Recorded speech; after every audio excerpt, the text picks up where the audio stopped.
Hey, welcome to Cover Down, guys. I'm back. Seth here with Doug, ready for episode 2. Two.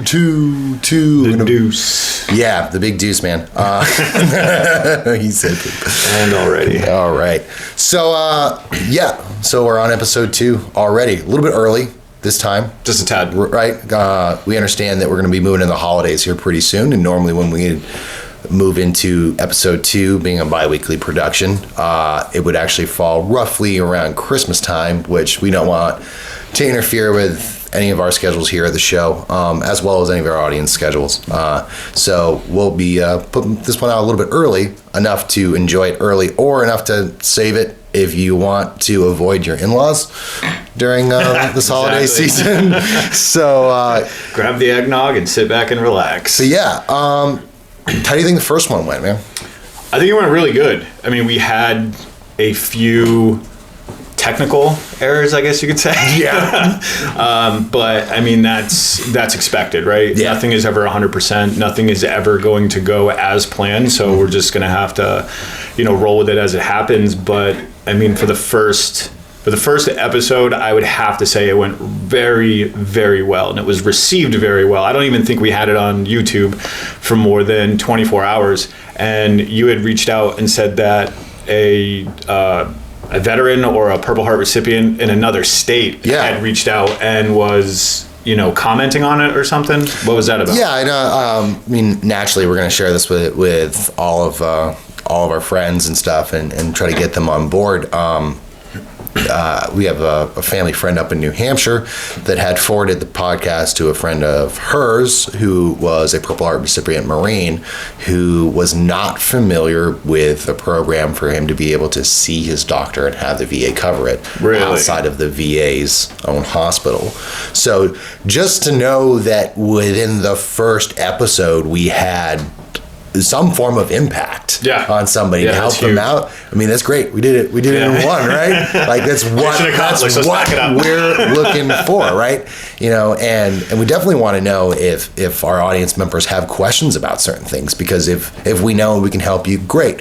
If we don't know, well, the benefit is that we are tirelessly researching these things and making sure that we can educate ourselves along with other people. So, for anybody out there who's got questions about VA coverage or service-related stuff, just let us know, because, like I said, we'll help out. And if we don't know, we'll find someone who does, and we'll get it on the show. We'll talk about it. We'll shoot out emails. We'll make things good. But yeah, no, it was a great first start. We're at, it's a small number, but it's a proud number. It's 54 subscribers thus far, and a lot of that had to do with the first episode. Yeah, it's not bad for a week. Yep. Just being live, I guess you could say. But 54 subscribers. 54 subscribers, over 500 views thus far since we started.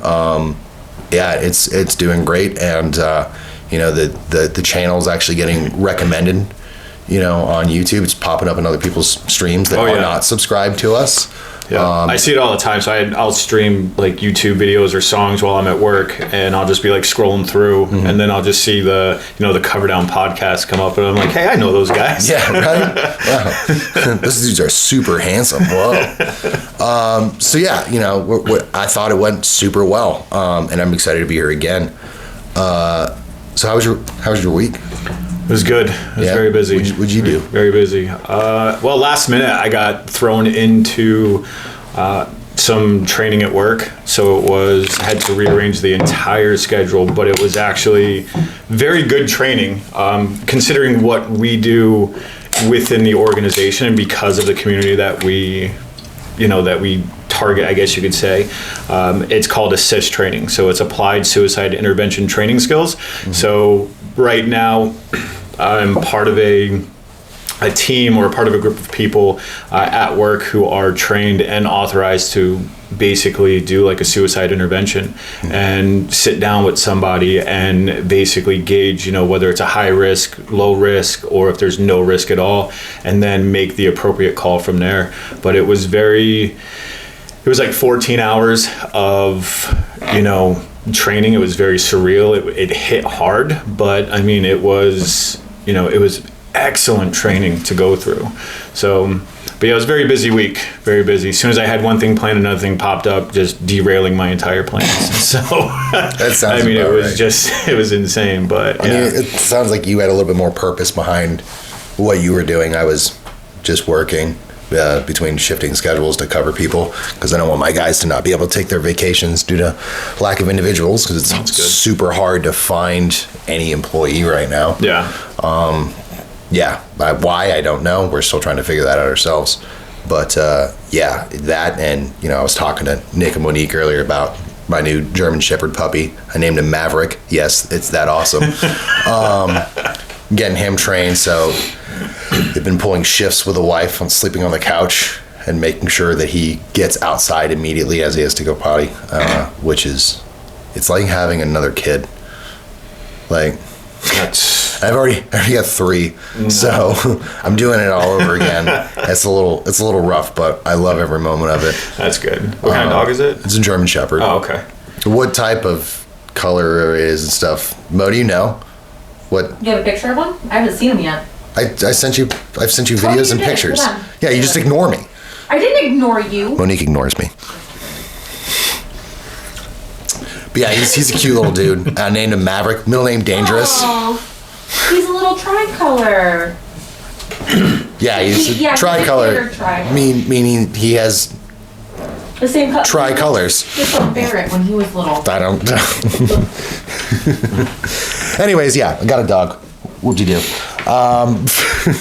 So let's, we went into last time kind of like a brief history of like our careers, but we didn't really talk about like ourselves, like you, like hobbies, interests, favorite music and stuff like that. Who is Doug? Tell me. Let me open up your brain. Take a look. So hobbies, I would have to say right now I'm like really into 3D printing. Yeah. It's something that you wouldn't think that it's very like therapeutic, but it is, because you have to do I don't want to say math, but you have to match like certain types of filament to temperatures and different settings and stuff. So trying to figure out that problem to get it perfect, and then whenever a print is done, you can always find a flaw. So you're like, let me just change one setting, and then you spend another couple hours printing it, just seeing if you can perfect it. What kind of stuff are you printing? Stuff I don't even need. It's like all the things I want, and all the things I don't need. Yeah, it's like I look at it and I'm like, oh, that's cool, I'll print it, and then I'll talk to myself. I'm like, Doug, do you really need that? And I'm like, nope, but it looks cool. Yeah. And it only costs like what, like. So surprisingly, like the roll of filament is anywhere between like $18 and say $30, depending on what type you get. But to print it, I mean, it's relatively cheap. Like I can spend 25 hours printing something, and then just the cost alone in the filament used is like $2. So it's ridiculously cheap, but it's cool to take this roll of just like plastic and then feed it through a machine, and then just have this machine spitting out just like layers of colored spaghetti on top of each other. And after 12, 24 hours or whatever, you have this product just sitting there, and you're like, yeah, cool, I made that. So yeah, a couple of years ago, I met up with a toy designer, and he uses some crazy laminine 3D printer to like get his basic concept. He does it all. He does it all in art, and then he 3D designs it, and then prints it off to see what he looks like. He designs toys that are meant for kids, but then at the same time, as his other aspect, he designs like landscape things for people who play tabletop, games and stuff. Yeah, Dungeons and Dragons is huge. D&D. They're, especially if you have a resin printer, you can get like very fine detail on that, and that's a huge market where everyone's just like, I want these special characters and stuff. But I mean, it's cool because we have a veteran that I know who lives in Tennessee or Kentucky, I forget which one, and she's known for printing out or making these resin pineapples. And on the pineapples, it's a keychain, and it has like little messages like "you're loved," "you effing matter." Like, it's just these inspirational things.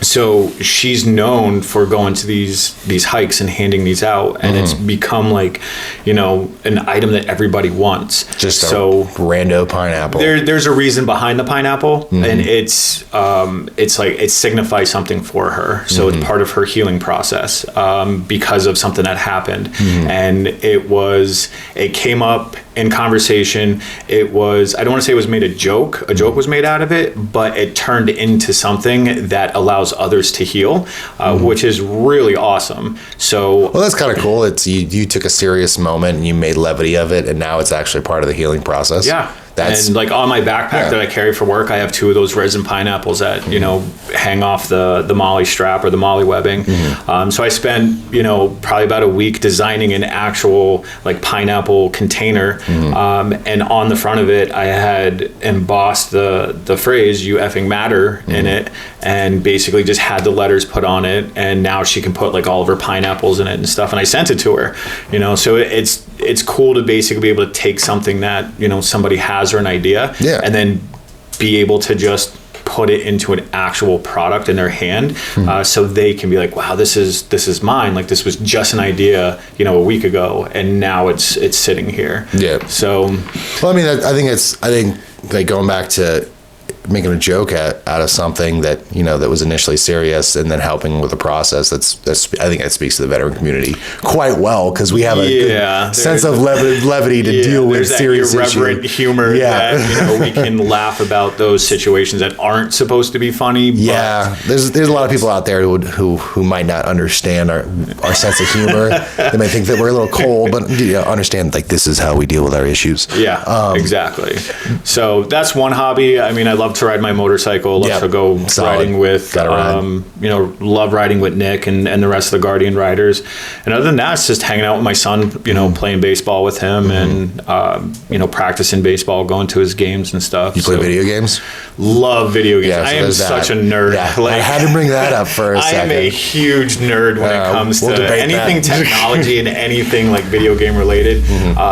So I do stream on Twitch. I had basically taken about a year off because when I was finishing my degree, it just became way too much. Oh yeah, big baller over here with what are your masters? Your doctorate? Your bachelor's? I'm not that smart. Not that smart. I got a GED, so.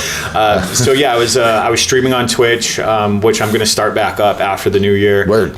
Built my own gaming PC, so I mean it's. Yeah, I bought mine. I know how to build it. I don't have the patience for it. Yeah. So you walk into my office, and it's like I have my 3D printers set up, and I have my dual monitor set up, my custom PC set up. So it's just like this nerd heaven. You just walk in there. Yep. Anything technology related, it's like I wanna have my hands on it. So. Yeah, it's hard. Gadgets are fun, and most of the time a pitfall for money. Yes. But what about music? That's a hard one to pinpoint because my playlist my playlist is all over the place. Like there is no rhyme or reason for anything on my playlist. Give me some top favorites. Lots of T-Swift. Yeah, lots of T-Swift, some Tay-Tay. Yeah, you big Hanson fan? Look. I'll jam out to Hanson. Like, I'm not even kidding. Not even lying. I own Hanson albums. Don't care. Like, who can't jam out to that song when it comes They turn into a folk band. They're good now. But yeah, there's no rhyme or reason. It's like 1 minute I'll be playing Michael Jackson, and the next minute I'm playing Michael Bublé, or I'm playing, some of the old school hip hop, old school rap, some EDM. I mean, it's all over the place. Very eclectic. Yeah. It's never one specific type of genre of music, because it's all, it's all great, right? It all has something to offer. But one thing I do make sure I do is when it comes to music is you never play, and this is just, for my own mental health, because we were just speaking about it, is I never play like the same playlist going into work that I do playing coming home from work. So it's two totally different playlists. So you have a playlist specifically for going to work? No, it's not a playlist going to work. So like I'll have a playlist for like say the motorcycle, right? It's specifically just for the motorcycle. And then when I get on, I just hit bike, and then it just cycles through the music. So I'll get in the truck and I'll play the bike music going to work. But when I leave work, I'll make sure that I don't play that playlist. I don't play it until like the next morning or the day after. See, I'm getting old, so now it's like I'm listening to 15-minute news on the way to work and then talk radio. It's where I used to just be rocking out all the time. I'm older than you, though. I don't know. Like, how old are you? Yeah, I'm 33, about to be 34 here in January. Is that how the numerical system works? Yeah. Okay. You should play this new podcast. Yeah. Yeah, you should listen to this new podcast. It's really awesome. Yeah. I'm way older than you, and I'm still not hitting the 15-minute news. Are you joking me? Dude, I hit 26 and on my 25 and on my 25th birthday, I threw my back out shoveling snow and just limped to the garage holding it. Like at 30 years old, I was sitting in the backyard at 8 o'clock on a Sunday morning, reading a newspaper, drinking coffee. The Navy aged me well beyond my years. Oh yeah. I think anybody can attest to that who's in the military, that roughly about 10 years, I think is what you get aged past, at least mentally, if not physically. Yeah, it's rough, man. It's rough. Yeah, so you said to tread lightly on the music subject, and there's known by the music that you just played in your truck not too long ago. Oh well, I have some hard stops on some stuff. All right, so Okay. don't come in here with the polka, please. Like you can come in once in a while, but it's fine. Let's see, hip hop, country crossover music. Just stop that. I can't do it. I can get. I get very confused. I don't know whether to dance or hoe down or just do both. What? Right? Hoe dance? Just maybe. I don't know. Get crunk and do a line dance. Yeah. I mean, it'll work. We can only go up to the 5 steps because rednecks can only count to 5. I think when it comes to that style of music, though, it has to be done. I don't want to say. Obviously, it has to be done perfectly, but there's certain people who can pull it off. Yeah. Right? There's certain artists who can pull off that style of music, but then there's another artist who will try to pick it up, and it's just like epic fail. Just stop. If you find somebody that you like, go listen to who inspired them. So it's cool because that music can be a little bit of a time machine as well. It'll take you back, but like the number one love for me is metal, specifically more in the heavy metal and hair metal. I just went and saw. In October, Judas Priest for their 50th anniversary, which was pretty friggin' awesome. Nick and I went and saw Black Label Society of the Wolf's Den here in Connecticut, where the man came out of the Wolf's Den, like out of the area. He stole my beer. He stole his beer, stole Nick's beer, put his boot against ours, and just melted our face with like a 15-minute guitar solo. Really? We were on the ground like, we're not worthy. It was a pretty heavy moment, man. It was super cool. And we got our best friend t-shirts that day. Best friend t-shirt day. That's when we have matching shirts. So yeah, like, my dad like raised me on Dokken and Whitesnake, all those guys, and then just got heavier with Iron Maiden, Judas Priest, and then it turned into some really heavy stuff. But at the same time, man, I love 80s and 90s country. Oh yeah. Oh my God. Yeah. It's so good. It's like, cause I tell you what, like I may listen to metal all the time, but if I'm fishing, you only have country, but anything that gives me a blast to like the 1980s, which is like my thing. So, with the advent of synthwave being huge, I love that. Love some synthwave stuff. Dude, 90s hip hop, 90s rap. Oh, man, 90s hip hop will always be like the genre of music that it's just you can just put on and it just kind of puts you in that. Favorite album. Let's see, Nas's Godson, with Get Down on it. That one was my favorite hip hop album of all time. That shit I listened to when I was snowboarding, when I was skateboarding, as a kid. Jurassic 5. anything that came out of Tony Hawk Pro Skater 1's playlist at the time, you know, when you could put your PlayStation 1 disc into a CD player and play that. That was my jam. But yeah, and then I, grew up playing guitar and bass and all that stuff. So it was only natural just to kind of listen to everything. So yeah, it's, you play your video games, you get your motorcycle. Love video games. You're a huge tech geek. Yeah. I am a massive nerd.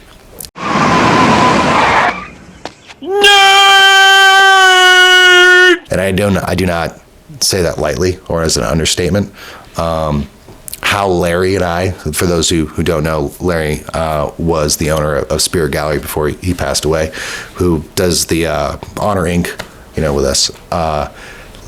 I opened my comic book store inside Larry's tattoo shop. So that's how much of a nerd I am. I wish you still had it, because then I could 3D print a whole bunch of, stuff for you, and you can sell it in the shop. Yeah. So I learned to read on comic books for the most part, because it was the only thing that would interest me at the time. I grew up playing Dungeons and Dragons. I was also playing football. Yeah. So it was we play football all week long, and then Saturday night comes, if we didn't have a game, I was playing Dungeons and Dragons all week with my buddies.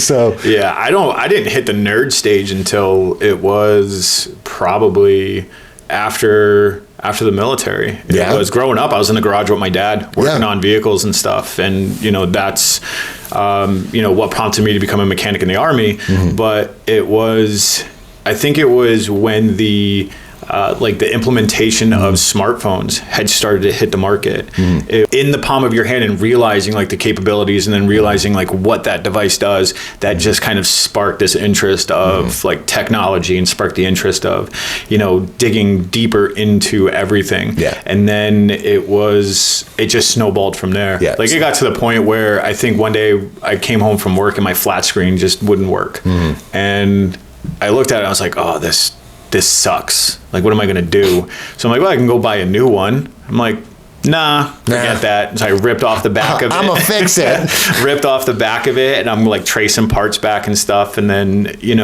just looking at what could have possibly gone wrong, ordered a part off of eBay, fixed it, put it back up, and TV came on. I can do that, but a $60 part. I'm too lazy. I just yeet that shit out the window into the trash and go buy a new one. No, it just snowballed from there. Oh my gosh. Yeah, so you're well-rounded though. Pretty much. Yeah, that's kind of what I was. My inspiration for that was my dad, who was a hull tech in the 80s, and you go back and look at pictures of him. Weirdly enough, he looks like Solid Snake from Metal Gear Solid. Yeah, but just jacked, right? With the bandana on, he's working out and stuff. Was a star athlete, in high school. I think he still holds the Maine state record for most points scored in a high school basketball game before the 3-point shootout line. Good Lord. Beat D Brown in a 3-point shootout contest from the Boston Celtics. Got offered a walk-on tryout. Really? Yeah. We have the news article for that too. Super cool. Deal. But then played Dungeons and Dragons. He walked down. I think it was at midnight to go check on his shop, and all of his guys, instead of working, were playing Dungeons and Dragons on the aircraft carrier. And he's like, "What are you losers doing?" And they're like, "We're playing D&D." And he's like, "I want to try."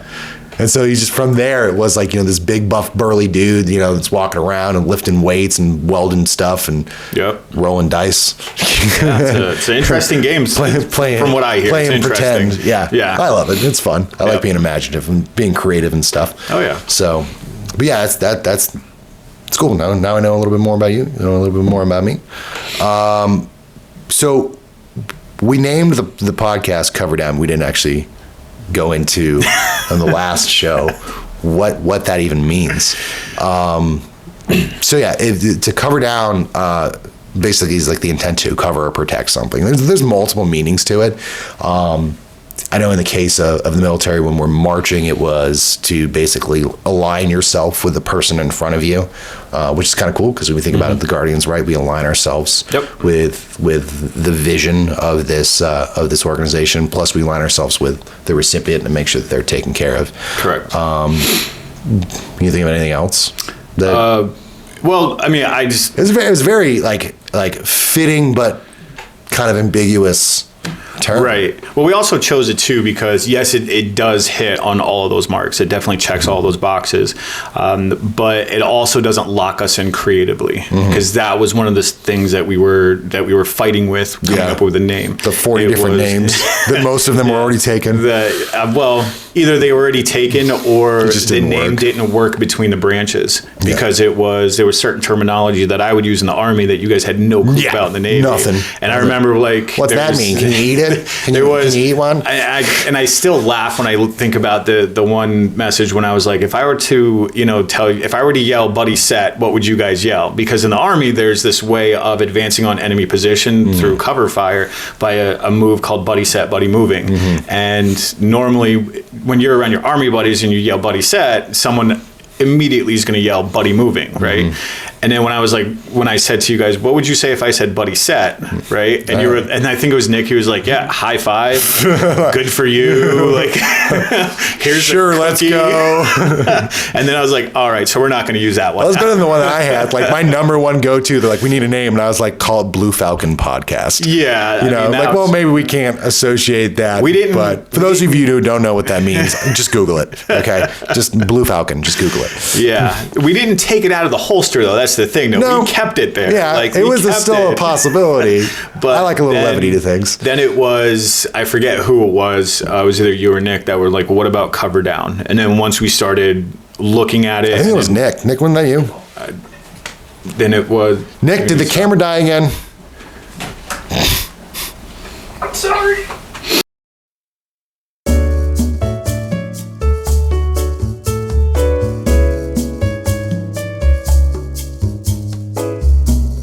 Didn't want something that locked us in creatively. I mean, I'm not going to say the organization itself is locked in creatively, but we cater to a very specific demographic. Yeah. Right. So it's not anything that we can kind of venture outside the lines. We have to stay within our lane. But with the podcast, we wanted something that we can just explore other creative avenues. We didn't want to have something where it was just, people saw the name and they had an idea or they had a preconceived notion of what that podcast was going to be about. But we also wanted to be able to expand the content to other things. We didn't just want to have to stick with one specific demographic or person. Yeah. So I think Cover Down just checks all those boxes for us. That's why we're kind of exploring a little bit more today than just talking about straight military VA stuff, Because, we want everybody to be entertained, right? Because everybody cares about, our American heroes that were out there doing good things for all of us. So we want everybody to be entertained. We want everybody to enjoy the show. I think it's probably a good step to do it like that. So we didn't talk about what you even do for work. So my official title is called a Life Skills Education Services Facilitator. Okay. So a Life Skills ESF. I can learn so much from you.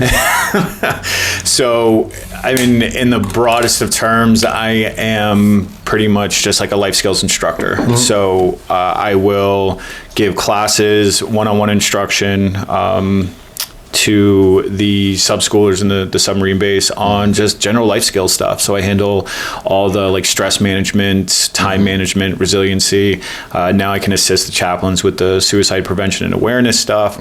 And pretty much anything that falls underneath that life skills umbrella, I cover it.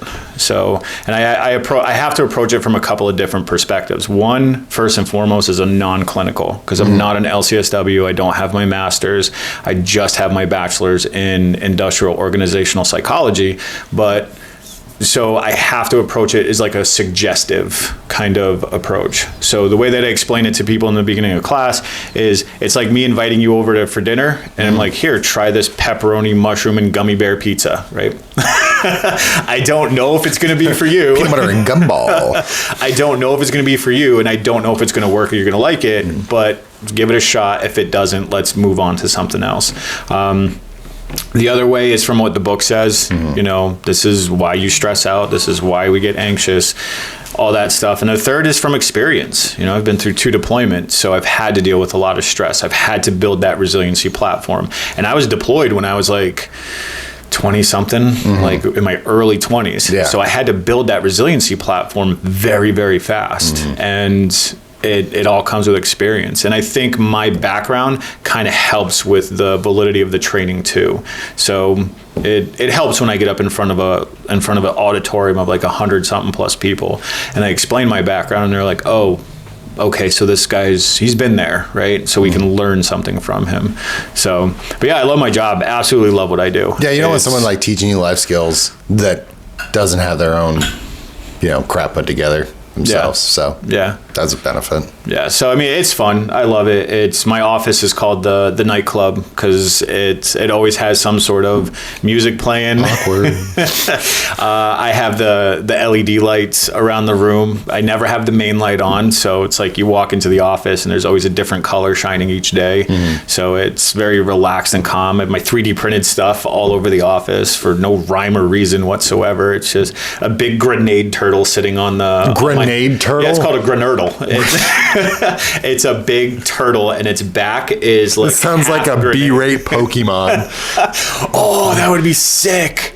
You're not gonna have like a Pokemon spin-off set. I wonder if it actually is a Pokemon. Or Grenurdle? If anyone is watching and you are into Pokemon, which hey, low key, I'm not like. I mean, it's fun, right? Dude, I like that punchy rock. I called out of work in the Navy just to play Pokemon Go with my wife. So, dude, I love Nick remembers that punchy rock guy. That's like my punchy rock? Yeah, he's my spirit animal. The floor turd. It just that reminds me of that video of the guy who misnames all of the. Yeah, that's like, Bulbasaur, That's Onion Turtle. Geodude, Punchy Rock. Meowth, That cat with them long ass arms. Ekans. Purple shit. He called Diglett That's floor shit right there. and Doug Trio. That's 3 floor shits. He knew Pikachu, but everybody knows Pikachu. Oh yeah, that's Pikachu right there. He called Weepin' Bell, Oh, that's almost a pair. Weedle, Party Wiener. Beedrill. Everybody know that's Big Dick B. Bees don't even have dicks. It's a stinger. If Grenurdle is an actual Pokemon, please let me know because I would actually be interested in knowing that. But yeah, I have a small one, and it's I call it the baby Grenurdle, and then I 3D printed like one at 250%, and it's legit like this big. Wow. And it sits like right on the bookshelf right before you walk out the door. And so many people will come in for a meeting or whatever, and they'll walk out and they'll look at it and be like, "What is that?" And I'm like, "Oh, that's Mama Grenurdle." And they're like, "That's what?" And I'm like, "Baby leave. is over here." does anybody ever walk into your office and they're talking to each other? And you're like, "What's up, mommy?" Yeah, sometimes. You're playing with the Grenurdles. I'm playing with the toys. Oh yeah. Yeah. I believe that. I made them, so why not? Well, your job is a hell of a lot more fun than mine is. That's for sure. And what do you do? You got to have fun at your job, though. That's the thing. You got to have fun. Okay, so I am the operations and engineering manager for a manufacturing company. So I work in manufacturing. I have So you're like a boss. Yes. Okay. Yes. The supervisors and other people work for me. Well, you're not the boss of me. No. No, I'm kidding. That's why you're the president. You know who's True. not the boss of something? Nick's not the boss of a camera. You were gonna do your great work Okay. with splicing this all together. Yeah. Yeah. He's eventually just gonna do clips of all of our voices and then just paste together a podcast with what? How did your week go? There's gonna be different people on there too, like Stephen Colbert or whatever. There's gonna be Jay Leno. And it's gonna be like, what? That wasn't me. Seth doesn't sound like Randy Macho Man Savage, so I don't know why you used his voice. I work in manufacturing, so I get the pleasure of just making stuff on a constant basis and dealing with lots and lots of people. We took a survey the other day, actually. We went around to each employee and asked who was hated more, me or my boss, and it was a resounding me every single time. So the way I put it is I'm doing my job right. Wow. So I don't know if it's a good thing or a bad thing. I don't know. We'll find out here in my review that's going to come up soon. So we'll see. Good. But yeah, it's nice to like your job. I can't say that I love mine, but it's that I've never viewed work like that before. If that makes any sense, it's the job. Mm-hmm. You do the work. That's just what it is. I always said, I go shovel cow manure for 15 hours a day if the pay was right. I don't care what I do as long as it takes care of my family and supports my lifestyle outside of work. So what's fun is like this show, because then I get to like live vicariously through this, because I've always had a secret desire to be a radio DJ. Coming at you live. One day we'll be live. So yeah, it's not bad. I definitely do enjoy the people that I work with. Mm-hmm. I have the great pleasure of having an awesome boss that I very much enjoy working with. So I don't have to worry about that. Not every day is a bad day. Yeah, that's good when you have that when you have that cohesion with your boss, and you can actually say you like your boss. Yeah, no, he's very great. Dude's rarely awesome. do you ever Dude hear is that. awesome. It's so tough. And studying, industrial organizational psychology, that's like one of the main reasons that people will leave is because of supervision. They're not leaving because He's the only reason why I've stayed. they're not leaving because of pay and benefits and stuff like that. They're leaving because the supervision and the leadership is all wrong. Yeah, yeah. People will leave for lesser pay. I'll buy him random gifts sometimes. Like he loves "Don't Treat on Me" stuff. Yeah. So it'll be like random coffee mug that says it or something like that. So Yeah. no, we have a good time at work. That's together, good. so. Yeah, we have, my office is we're always laughing and joking, and it's the first place I've ever been, outside of the organization. It's the first place I've ever been where I walk into a place and I'm valued and respected for what I bring to the table. It's never I can tell you right now, so was that your first job when you got out of the military? No, so I got out in 2007, and then there was I still joke, we all joke, we don't know what we want to be when we grow up. Yep. So I wound up in nuclear security, and then I had to go through a third spinal fusion for my back. And when I was laying on the couch, after the surgery and stuff, I had more time to dedicate to the organization. And then I slowly saw the progression of how fast things were ramping up. Oh, okay. And I was just like, wait a second, if I invest more time doing this and I learn more, then this is just going to go to the next level. Yeah. So because of the disability and stuff, I started talking to vocational rehab through the VA to see if I qualify for it. And I did. Yeah. So I pretty much just quit my job. And what is that? What qualifies for that? I think it's I think 30%. Yeah, 30%. 30% you can apply compensation for rate. Rehab. Yeah. But it's not, I don't want to say it's very easy to get into. It's sort of difficult because you have to, when I went, I said I want to go for my MBA. So I had to research 5 companies or 5 places within Connecticut that were looking for people with an MBA. I had to do salary, qualifications, all that stuff to justify them paying for the education. Then about third month in, I was just like, you know what? Anybody can run a business, right? Anyone can tell somebody else what to do. I want something a little bit more defined. So that's when I switched to organizational psychology. I wanted to focus more on the deeper meaning of things and how they work and operate and why people do what they do in businesses and organizations. And that directly carried over to the organization to where I can apply everything to that.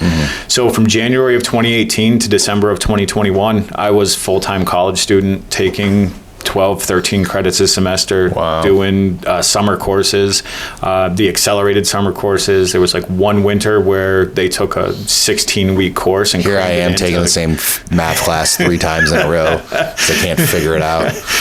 University YouTube, that's a really good one. Oh, I just Google answers. So...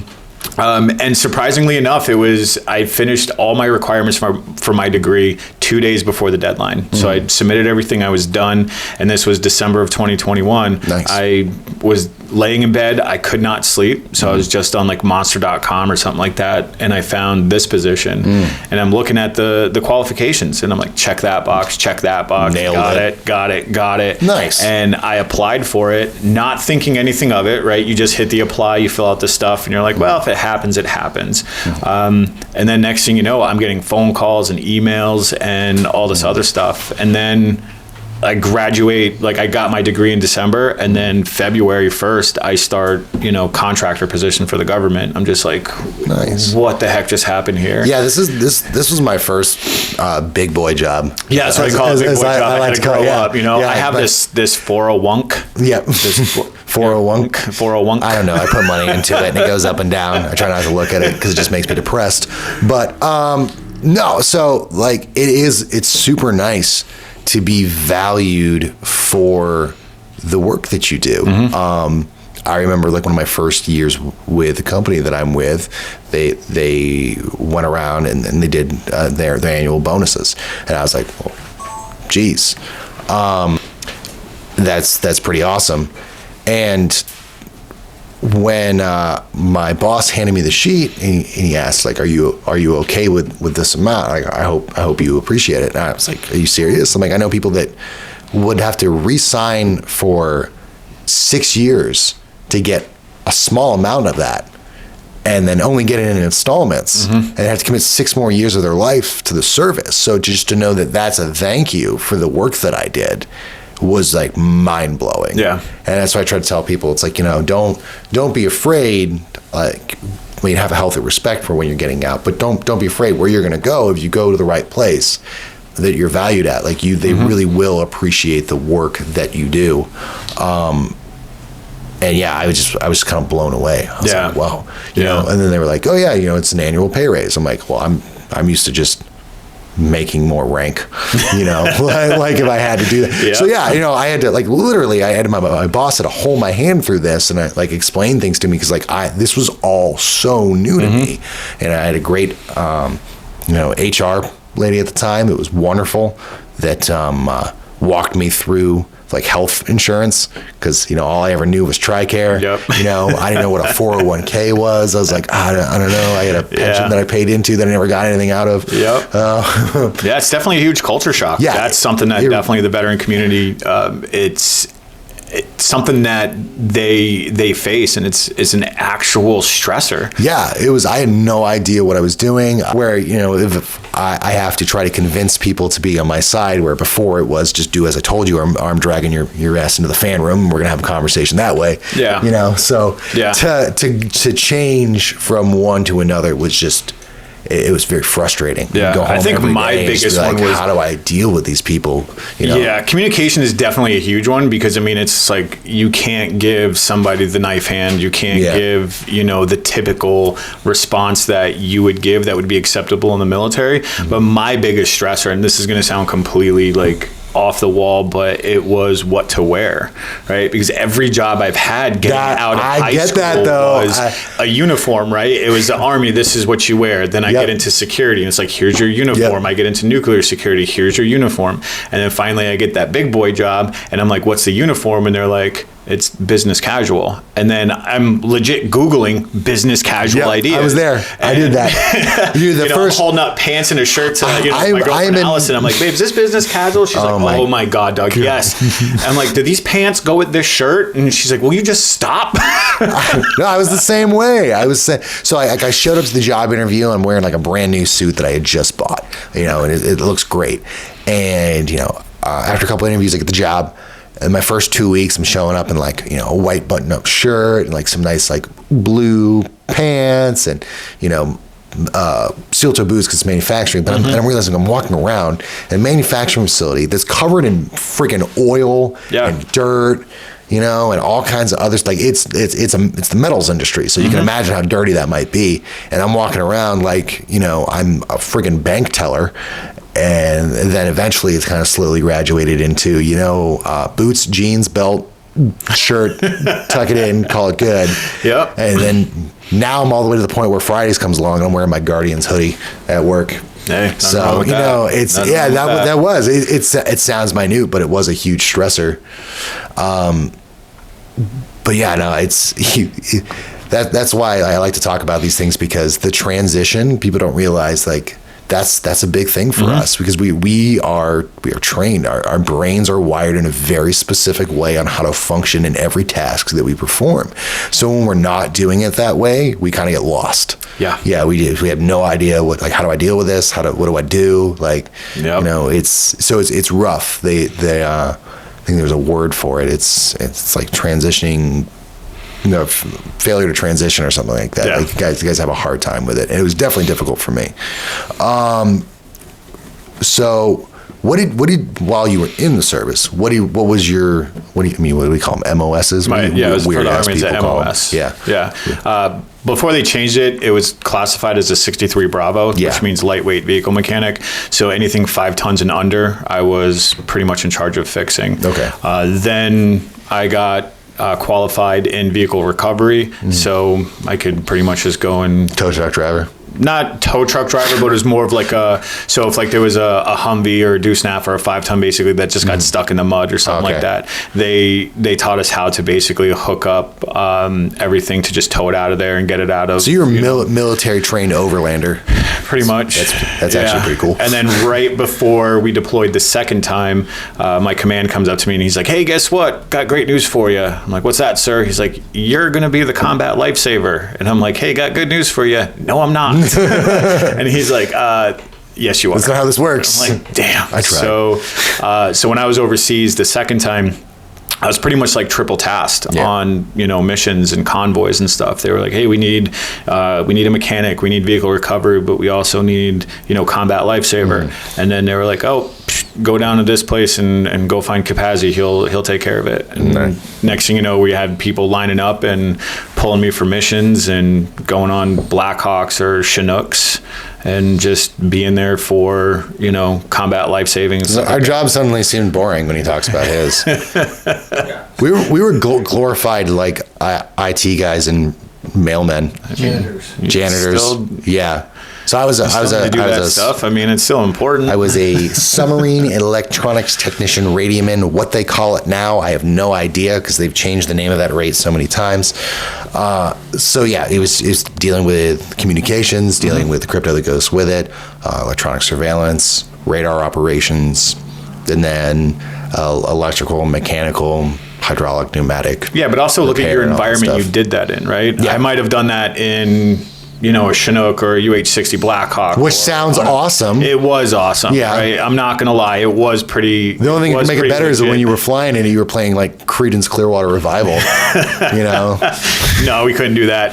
But yeah, I will not lie. It was pretty sick to be in those situations. But I mean, if we look at your situation, your environment, like what you had to do in that, I call it floating around the ocean in a Bic pen. Yeah. Because basically what it is, that's just mind-blowing. I'm sitting in a room and I'm reading your emails is what I'm doing to make sure you're not saying secrets, but really I'm just laughing at you and all your personal issues that you keep complaining about. Like that's how that worked for radioman. That's why life skills is so important now. You were our TV, so for all the guys that are no longer on submarines, I may have read your emails and we had a laugh. I didn't tell anybody though, so don't worry. Friday funnies were great, man. Friday funnies were great. It's like, oh my God, the drama ensues. It was a beautiful thing. So let's go into why did you end up joining the Guardians? Like we talked about like when you did, but like what? Well, let me ask you that. Why did you join the Guardians? Oh, well, it actually kind of leads to what I was just talking about. That transition was so difficult for me to not have that, or not to be surrounded by the people that know how I think, because it's very hard to explain. And even if you can, you're very good about articulating that thought process. People still don't understand it. They don't know where you're coming from. They might, be like, oh, okay, well, we'll consider how you think, but it's not something that you can just put away. Mm-hmm. Like you're like that's with you for life. Like you will think that way, and the more dedicated you were to your service, or like in my case, like being a good sailor, or your case of being a good soldier, the harder it is to let it go. So like it gets to the point where it's like if my wife turns left instead of going straight, but we know that both will get to the same destination. If one was the more efficient route, like it's only shaving off 30 seconds, but I'm frustrated in why she didn't take it. Oh yeah, you know what I mean? Yep. Because we are trained to operate the most efficient manner. Now, Nick can attest there were definitely a few years where I was not operating in the most efficient manner whatsoever. Thanks, Nick. But it's it's definitely hard to put away. So while I was working, not knowing how to deal with people in a different manner, not knowing a direction of things where, when you're in the service, you know exactly what you want to do. The goal is make the next rank. Mm-hmm. So you know exactly what you need to do to make that next rank. But then you go into this world that's basically surrounded by corporate stuff, right? You have to relearn everything and how people interact with each other, how things are structured, how you advance yourself. And it was a lot. It was a lot for me to take care of. So when Nick finally invited me out to the dinner, I think I just had enough. I needed to get back with my people. And it was getting to the point where like there were days all I wanted to do was put my uniform back on and go back to work. Like I didn't even throw it away. I actually still have them. Me too. You know, I still have all of my uniforms, even though they definitely probably don't fit me. But yeah, I wanted to come back. But at the same time, I did not regret leaving because the benefit was I had so much more time with my family. And that was one of the biggest reasons why I left in the first place. So the Guardians definitely helped that. So being, here with everybody and being with the people that understand the way that we think, kind of soothes that part of my brain that's just like, just be efficient, just make these jokes that people don't get. And, it's a nice outlet. So that's why I joined. I said, well, I mean, I do have to say I'm glad that you did join, and I'm glad that you did decide to come out to the dinner and experience what the organization had to offer, not just to the community and not just to our recipient, but to individuals who are in the organization. It's something that I take a lot of pride in, is when someone can just come in and volunteer and then turn around and say, this is what I need. This is what I want, right? It's not so much as, they look at the mission that we complete and they're like, yeah, that's cool, right? I can get behind that. I can support that. But what's really drawing me into the organization is the fact of the people that are in the organization. And then that's just, I absolutely love it when I hear stories like that. For me, it was when I joined, it wasn't the Guardians. Like I said in the last episode, it was the Purple Heart Poker Run Incorporated. And it was just one event. It was the poker run. Yeah, any excuse to go ride, right? Right. And it was, for me, it was like I was struggling a lot with mental health. I was struggling a lot with where I was and what I was going through. And I needed something to basically take over that part. I needed like a project or something to get my brain to rewire differently. At the end of the day, it's being a part of something bigger than yourself, right? Because we're literally out there changing someone's life to the point where they walk into the honorary dinner and they have no clue what we're doing for them. We raise all this money, we have a mission, and then they're sitting there, and it's when we do the 5-7 minute speech to that Oprah moment, as I call it, where it's the reveal, where we say, hey, this is where all of our fundraising efforts went to. You can really see the stress just drain from their face, and it's just the stress comes off their shoulders, and you can see that sigh of relief. And then it's just knowing that when they go home, they're gonna lay in bed at night and go, whoa, I can fight another day. Like I can finally breathe. I can finally, I can finally see the light at the end of the tunnel, right? It might be dim. It might be very dim, but it still gives them a target to shoot for. And it still gives them that motivation to just keep going. So one of the things that I kind of came to the conclusion the other day, actually after we were done filming our first episode, was that the Guardians, and I'm sure there's other veteran related charity organizations out there, is everything we loved about the military with almost none of the things that we hated. And I think that's a great thing. Yeah, right? So the camaraderie, the belonging to something bigger than yourself, the working towards a common goal, but then you get to pick what that goal is. All right? It is your own, hard work and investment that you get to see pay off. And you're being surrounded by people that have the same level of drive that you do. It is all the things that I loved about being in the Navy, all the things I loved, about like working with Nick, on our shore duty together, but none of the bullcrap that we had to deal with. It's a lot more relaxed and happy to be here as opposed to being forced to be here. So it's great. So I always encourage people, by donating to a charity like the Guardians, you're not only helping who would become our recipient for that year. You're helping us because you're keeping us together, and going through any healing process that we might have, as well as making sure that we continue to have that same camaraderie and compassion that we've always had that drew us together in the first place. So exactly, I think that's a super cool thing. Nick, please. Let's talk about some news that's going on within the community. Nick gave us some great points. The basic housing allowance for the military is going up to by 12.1%, which will be great because inflation sucks. So it's about time they caught up with that. Not a whole lot to talk about on that one, other than I'm happy for you all that are actually receiving that, because once you stop receiving that, it kind of sucks.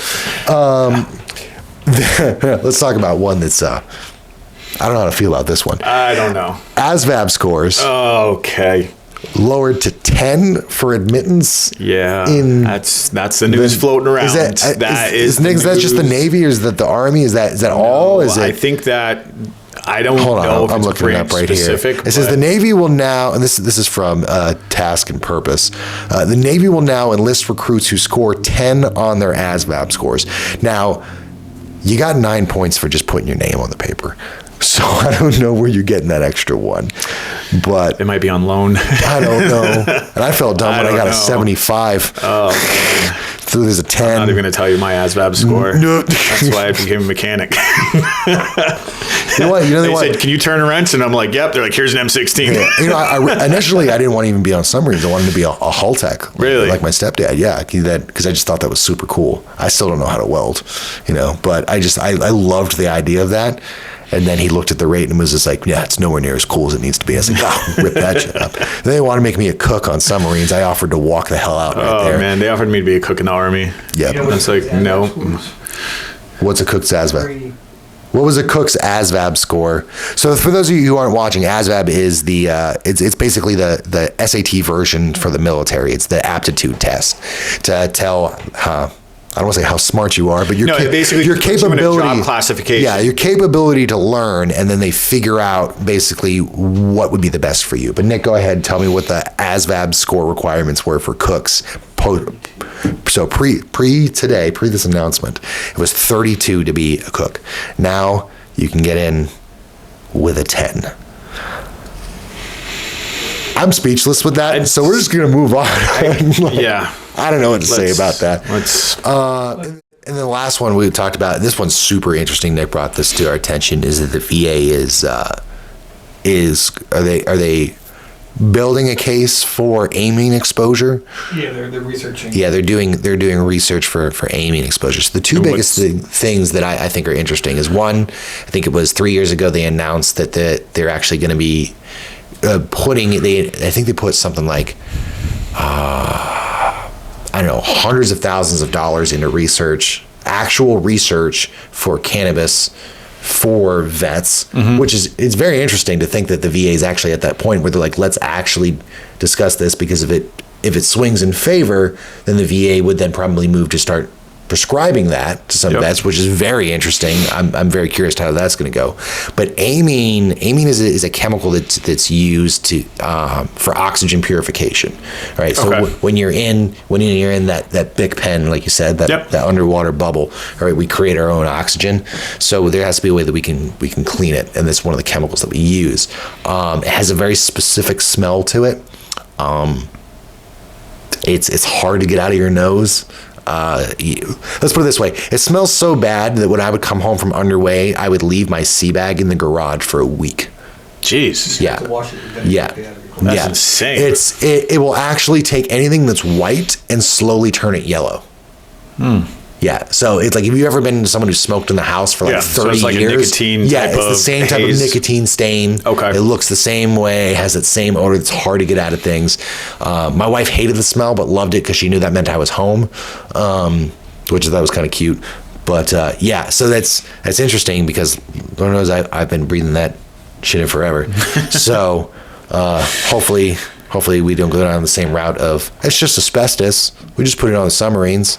Yeah, we don't need that. So and then so for those who can't aren't watching on our YouTube channel or are listening to us at home, Doug and I are wearing our fantastic Christmas sweaters. I just want to point out that my sweater is a lot better than yours. Yours is awesome. Mine's just metal, man. I don't know what to tell you. So you're like a fat elf in a tiny vest.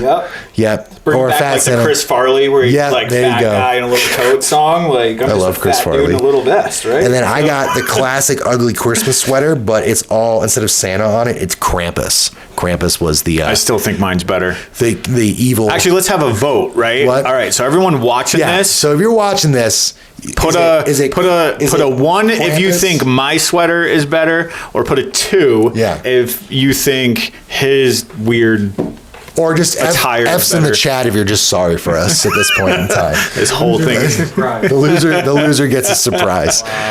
So fun fact, all right? So yesterday was December 17th, which was International Maple Syrup Day.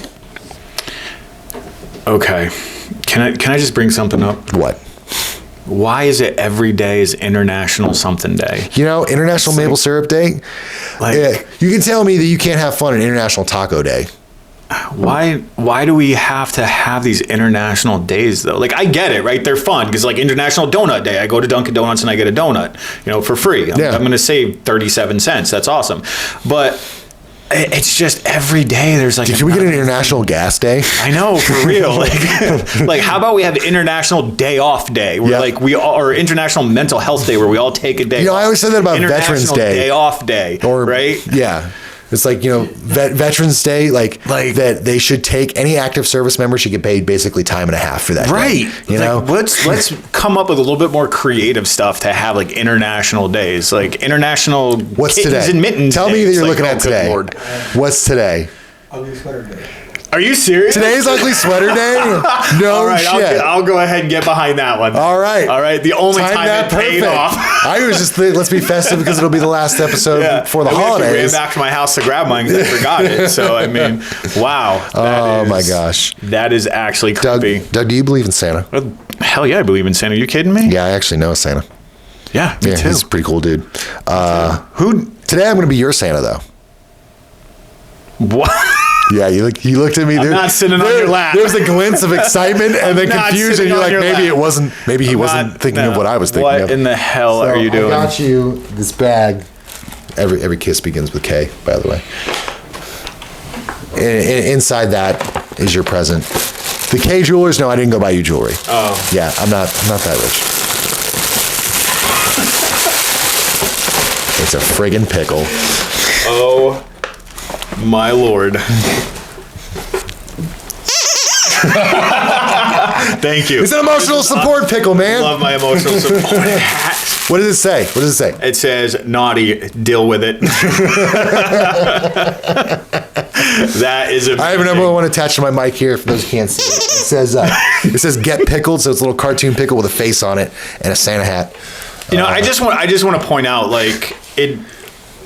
Out of all things, to stick, pickles is one. And you know what the funny thing is about pickles is when I created our Instagram, which we'll leave the link in the comments or the about section, whatever it is, you'll do all that stuff.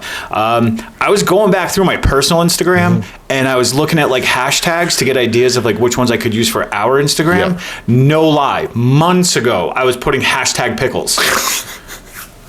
And I'm like, how weird is this? I don't know. The fact that Nick said emotional support pickle, and then my wife ran with it with initially buying me this little dude right here. This is awesome. And it squeaks. So I do have a question. It is a dog toy. But, I figured it's just as fun. So I do have a question, though, and this is something that's been kind of like weighing on my mind for years, okay? Yes, years. There's a lot of weird crap that I think about at night when I can't sleep.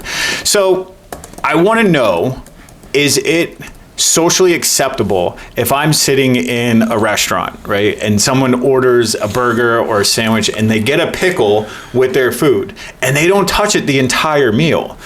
Can I ask them if they're going to eat it? Like, so I can eat it, or is that not socially acceptable? And if it is, what is the allotted time frame that I have to wait before you can feasibly go up and say, excuse me, are you going to eat that pickle? Only if you whisper it in their ear softly. Are you gonna eat that pickle? Like, I don't want to get weird about it, but I just don't want to see a perfectly good sandwich pickle go to waste. Like, it's... I know, right? Who doesn't eat the pickle when you go? Like, You go to a deli and you get a nice Reuben, all right, and they give you that big ass, dill pickle, and you don't eat it. It's a waste. One, it was free food, man. It came with the sandwich. Yeah. Why wouldn't you eat it? It's like, and I get it. You might not like pickles and stuff. So if you don't like pickles, then it is socially acceptable to ask somebody for the pickle. But how do I know if they don't like it? Maybe they're just not It's hungry. socially acceptable to ask someone for the pickle. Is it? Like, can I ask them? Or is it just weird having a complete stranger come up and be like, hey, you can eat that pickle? Don't answer that. We'll figure it out on camera.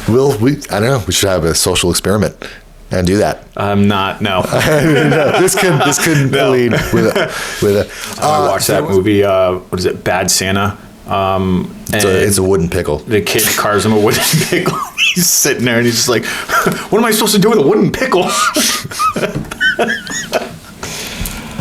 But yeah, I definitely believe in Santa. I mean, why wouldn't you? I mean, I believe in Krampus. I mean, you're just weird. Some kids need to be taught a lesson. You're talking about logs and stuff. I don't know. You talk about some weird stuff. Hey, like man, that. I like to keep old traditions alive. That's why we still I know. celebrate Yule. It's all good, though. It's all good. It's good to be cultured and well-rounded and to learn about other things. So, But I think that's all we got for today, right? We're going to get out of here pretty soon. I hope let me ask that's all we got for today. But thanks for watching Cover Down again. I'm Seth. I'm Doug. Everybody enjoy your holidays, and we'll see you back next year. We're gonna have a very special guest with us on our episode 3. Yeah. Yes! Yeah, we're not Special gonna guest, we're not gonna give it away. Can't we're wait. not gonna give it away. Cannot wait. But it's gonna look.